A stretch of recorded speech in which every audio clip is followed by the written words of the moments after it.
Nous sommes à la fin du mois de mai. Des agents des services techniques d'Ebersheim mettent en terre des plantations sur ce massif situé à une des entrées du village. Pour la première fois, la composition florale a été mise sur plan par le fournisseur. Le choix a d'abord été fait par le chef d'équipe des services techniques, puis validé par les élus. Signe des temps, les essences végétales ont été retenues pour s'adapter aux nouvelles conditions climatiques. Donc là, cette année, on a pris des fleurissements en trame. On a pris sur du dahlia, parce que le dahlia, très peu d'arrosage, très peu d'engrais. C'est une fleur où il y a pas mal de couleurs, pas mal de formes, et ça habille bien les massifs. On peut récupérer pour les années précédentes, remettre dans des massifs qu'on a déjà en vivace pour les colorer un peu plus en été. Ce type de fleurs présente aussi un intérêt pour les abeilles et autres insectes pollinisateurs. Ça amène beaucoup pour les pollinisateurs. Les dahlias simples attirent les pollinisateurs, les doubles moins.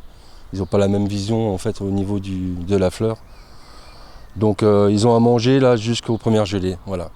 Donc c'est important pour nos amis les bêtes. Les services techniques d'Ebersheim ont aussi revu leur façon d'entretenir la quarantaine de massifs floraux du village, à commencer par la fréquence d'arrosage. Avant, on faisait des arrosages une fois tous les 2 jours à peu près, ce qui prenait la matinée, voire le début d'après-midi. Et là, maintenant, on va faire autrement, on va faire un arrosage quotidien, tous les jours, mais on va couper le village en deux. Ça veut dire que les arrosages, maintenant, on va commencer à 6 h quand il fera vraiment chaud, ou 7 h. Et durée maximum, on arrête à 10 h maximum pour éviter que l'eau s'évapore et qu'elle arrive sur les plantes, que les plantes puissent en profiter. Même consigne pour le désherbage, les bonnes vieilles méthodes sont de rigueur. C'est un travail, nos anciens travaillaient comme ça. À la main, ma grand-mère, voilà, moi j'étais élevé par ma grand-mère, c'était ma nounou on va dire, et moi dans le jardin c'était comme ça quoi. On y va manuellement? Ouais, on y va manuellement, il y a des petites fleurs, il y a des fleurs partout, ça fleurit toute l'année, ça se passe bien. Et un sol qui n'est pas couvert, forcément il y aura des mauvaises herbes. Mauvaises herbes, à l'origine c'est des herbes qui soignent le mal, on ne va pas revenir là-dessus. Mais voilà, comme on dit, hein, vous mettez un pissenlit le pied d'un mur, ça dérange les gens, vous le remplacez par un coquelicot, ça passe quoi. Donc il y a aussi la vision. Après les gens, il faut qu'ils s'habituent à ça quoi.